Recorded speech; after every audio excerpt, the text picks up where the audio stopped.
So now guys, I think you will not be surprised if I tell you that it is gonna be a review of one of the coolest smartphones ever. Or maybe you will. We will see. The point is that it isn't a Sony, an HTC, an Apple or a Samsung.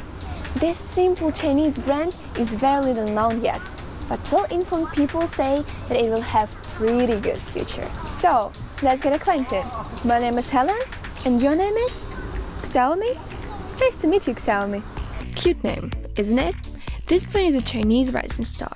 The company's founder and CEO Lei Jun is compared to Steve Jobs. Why not? We must admit that over 4 short years, the company has produced several good devices.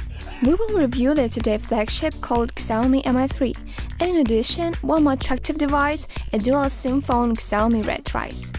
These smartphones are alike on the outside, they feature the same operating system, but their capacity and price are very much different. These phones have caused just wow effect, unlike most of the other recent Android gadgets. Just note that it isn't Android in the usual sense.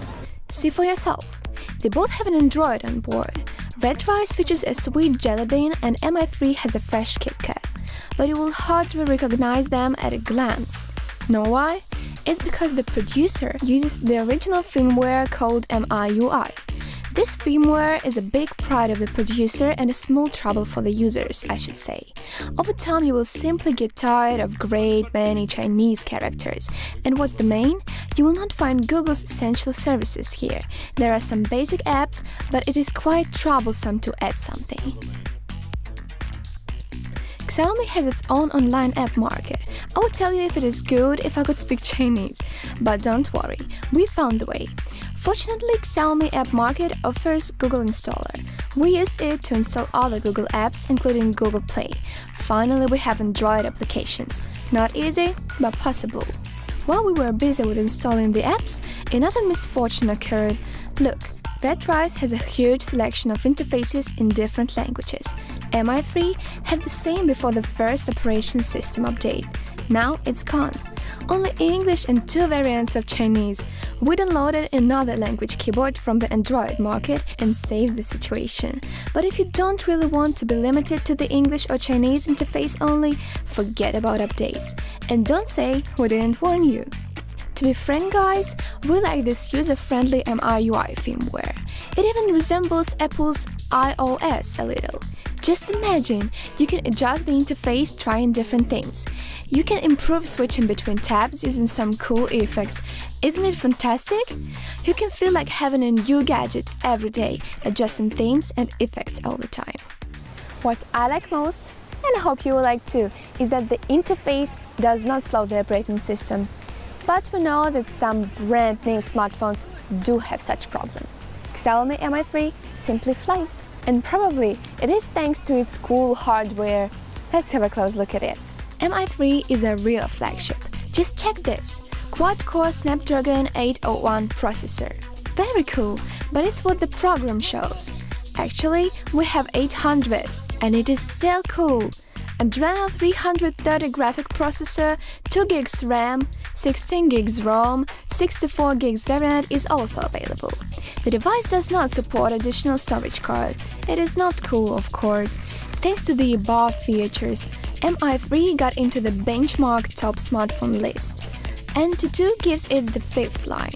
It is higher than LG G2. In our test, Mi3 comes right after G2. It is a very good performance. 13-megapixel camera is also good, but to be honest, the pictures could be better. And how do you like this? Look what happens to the icons when we turn the smartphone. Their signs change direction while the interface remains unchanged. Good job! Mi3, or as it is also called Hongmi, has a poor performance, but it is more cost-effective. Mi3 is definitely a little bit pricey considering that it is a Chinese smartphone. So, Mi3 features MediaTek quad-core processor, 1 GB RAM, 4 GB ROM. Luckily, it can be enlarged by an SD card. Yes, it supports SD cards. 8-megapixel camera takes nearly as good pictures as Mi3 does. It is an advantage, no doubt. The producer did not save on screens. Both devices have proper IPC displays with Gorilla Glass. The resolution is only difference. The flagship Mi3 features Full HD and the cost-effective Redmi comes with HD 720 by 1280 pixels. We have almost the same story with the display size.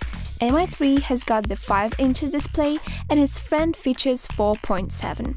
Nothing to add, just modern standards. The last but not the least feature is a battery life. The MIUI firmware is very simple, and that's why it is quite battery friendly.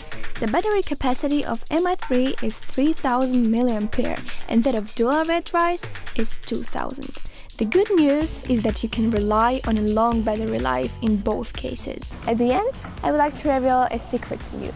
The users should know that the inside, hardware, of all top brand smartphones is almost the same and will not change in the nearest time. We don't see any sensational improvements on the horizon. What we see, using Xiaomi as an example, is that any Chinese producer can take commonly used up-to-date parts and make pretty cool gadgets. Even design of modern smartphones seems quite standard to me. The only distinctive feature I notice is the price. Dear producers, please feel free to make this feature more and more attractive.